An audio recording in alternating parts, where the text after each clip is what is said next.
যিনি টেসলাকে একটি সুপারিশপত্র দেন। এডিসনের সাথে প্রথম সাক্ষাৎকারে টেসলা তার সুপারিশপত্রটি জমা দেন। থমাস এডিসন টেসলার মেধা এবং কারিগরি দক্ষতা দেখে মুগ্ধ হয়ে তাকে তার নিউ ইয়র্কের ল্যাবরেটরিতে কাজ করার সুযোগ দেন। এভাবে টেসলা এডিসনের ডিসি ডাইরেক্ট কারেন্ট সিস্টেম উন্নত করার গুরুত্বপূর্ণ কাজে যুক্ত হন।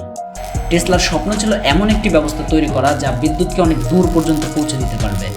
তিনি যখন থমাস এডিসনের ল্যাবে কাজ শুরু করেন তখন দেখলেন এডিসনের ডাইরেক্ট কারেন্ট সিস্টেম বা ডিসি সিস্টেম খুবই ব্যয়বহুল এবং বিপজ্জনক।